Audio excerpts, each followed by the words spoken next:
There's a few things you might not have noticed about Kendrick Lamar's Not Like Us music video, which just dropped, okay? Kendrick Lamar is diabolical. He dropped this video on July 4th, Independence Day in America, okay? A holiday that Canadians like myself, we don't even really know what it means, okay? He's saying, Drake, this is not for you. This is for us. And not only that, the pop-out concert was on Juneteenth, the real Independence Day when it comes to all Americans, not just some.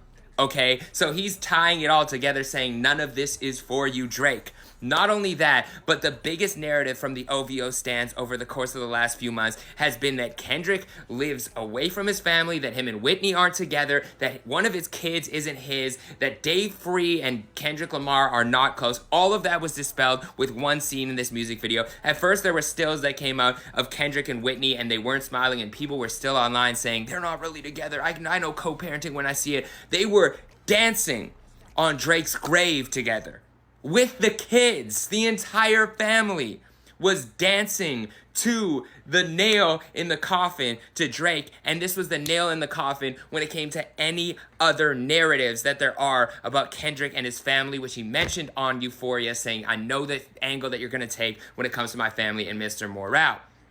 Not only that, but at the very end of the video, it says Dave Free and Kendrick Lamar directed it together, dispelling any narratives when it comes to whether or not they are still close, okay? He directed the pop-out show, he directed this music video, and I'm sure PG Lang is as strong as ever, okay? That Kendrick didn't say anything on social media, didn't say anything in an interview. He did it all within the music and within this music video. Not only that, but all of the narratives surrounding Top Dog extorting him and not being close with his label, TDE, Black Hippie, they are all together in this music video, all showing love, smiling. Top Dog is laughing. Kendrick even did push-ups in the music video to reference Drake telling him to drop and give him 50. I bet you if you counted those push-ups, there are 50 push-ups in that music video, basically dispelling any rumor that there's anything wrong on the business side. I don't know if there's anything left to be said from the other side in this battle. I think it's completely over, and I think this is the biggest diss track.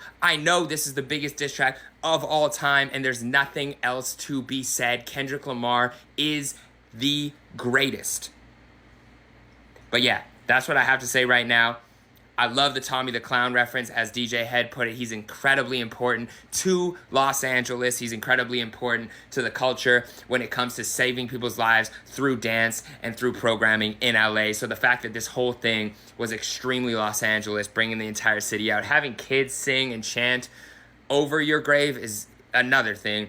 And then when it comes to that first verse, having that bar about ownership, that was another shot towards Drake's entire diss on push-ups, and his entire diss on the AI song was basically saying that Kendrick doesn't own his music, doesn't control his career. Kendrick is saying he owns his IP, he owns his catalog, he owns his music right now, and I'm sure we'll get more. And then I did notice the West Coast beat on the intro, which I do think will be something that Kendrick will continue on this album. I think he was hinting that his entire next album is going to be West Coast sounding, not only when it comes to the feel, but when it comes to the actual beats and bars and flows. Shout out to Deshaun. There's a couple other things that I wanted to mention. When he was in the car during the Pac line, he was basically with Mustard looking like Suge and Pac in the car when they were riding around during Pac's last day. Rest in peace. He also, in my opinion, was referencing the scene that Drake had with YG in the Why You Always Hate music video. I believe that's a song where they were riding around LA basically saying, yeah, you could be all out the sunroof and you could pretend to be, visiting Compton, but this is where we're really from. We don't need to do all the antics.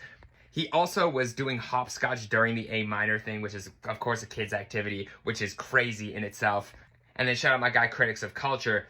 He just told me to make sure to mention the owl at the end. We had the owl that was caged, of course, OVO, owl, or other vaginal option, depending on what you want to say right now, okay? This is from a former OVO stan. But when you see the owl caged, it's basically representing that Drake cannot do anything about this right now. He is caged in. He cannot really say anything. He cannot really do anything without it being critiqued. That owl is caged, and it will be for quite some time until he pops back out with his next album. But right now, this is the Not Like Us moment, and there's nothing that anyone can really say about it. It's Kendrick's time. If you noticed anything else that you want us to talk about tomorrow, let me know. But that's my initial reaction. I'm just about to post a live video reaction on YouTube. But what a day. What a holiday.